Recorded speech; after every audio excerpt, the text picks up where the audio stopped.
You're on a roll, Dylan. Go for it. Sure. You know, with that being said, the dip question, you know, some bigger guys have been getting out of HEX. Why, you may ask? Well, why would they sell their copy?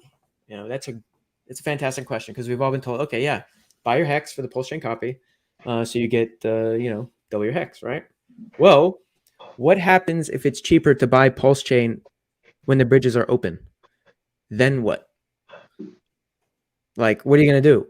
You're stuck with the, you know, your PP in your hand, right? So, you know, the bigger guys have been exiting their HEX position, I'm assuming, for this situation, right? So I think that's just another further reason why we're more likely to have a dip, just in general, than, you know, a 10x pump or something like this. So that's what I think. Yeah, I keep saying too, just I think people are voting with their money. I don't think that they think we're close enough to PulseChain launch yet. Oh, yeah, that because too. If we were, you know, it goes against all conventional wisdom in the world to not, you know, at least sell HEX.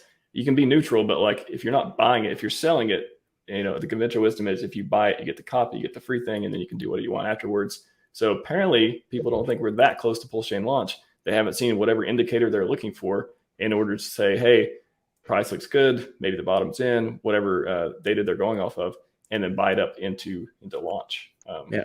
And I mean, I've been tracking, we have a chat where we track a shitload of bigger guys, right? And a lot of them have more HEX than they know what to do with, okay?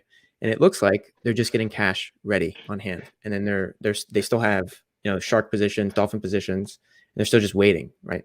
But they are getting out and they are getting cash in hand. So I don't know, maybe that continues, maybe it doesn't, but you know, it might be a hedge in case that there is a dip, to have cash on hand to buy the dip with stables, which, you know, it's not a bad idea, you know. So I don't know, that's what I've been noticing. How that kind of dovetails into, so HEX, say can I jump on that one real quick? Yes. Sorry, Waller. So there's so many good questions from this. Yes. Yeah. No worries, man. So graphics, when we did our stream, what was that, a year ago? When I was like, maybe you should hold stables. Mm-hmm. We talked about that. Yeah, we talked about the same issue. So there's a variety of like things that can come up with like holding HEX. One is, again, if your exposure is to that event, then you can't opportunistically take advantage of it, like Dylan's talking about. So if you just assume that one of these things is going to dip, all right, I'm just going to hold dry powder, let you guys go sell whichever one. Like when everyone asks, like, hey, like which one am I going to buy at launch? Whichever one you guys don't want. Exactly. I like all of them. I'm just going to buy whichever one's cheap. I don't care. It doesn't really matter to me. HEX, Phiat, any of these things.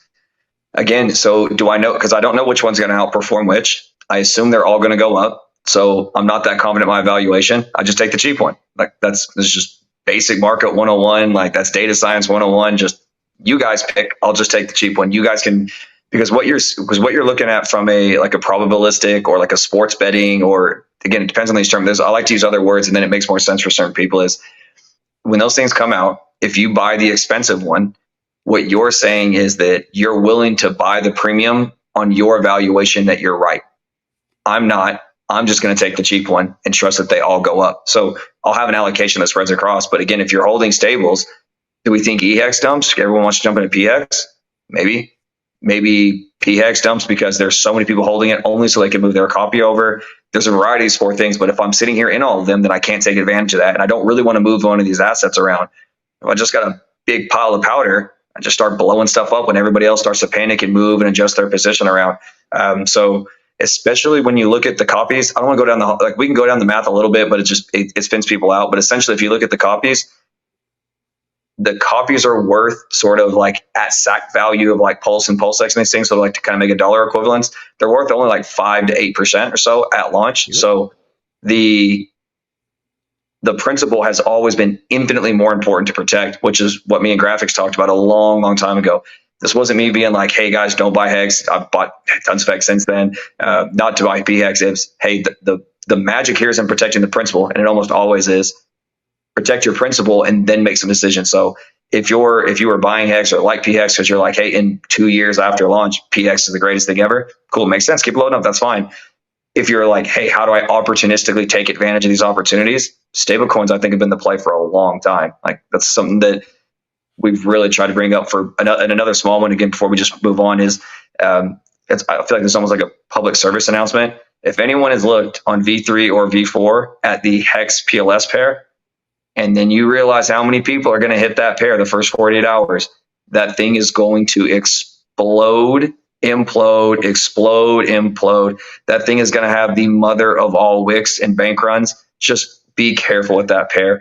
If you're having to listen to any of the stuff that any of these guys are talking about, and you're not 100% sure, leave it alone. Do not touch that pair. There'll be other stuff that moves around. You can play, but that one's going to be especially thin, and it's going to be probably the most interacted with besides maybe PLSX. So don't do that. Do not do that.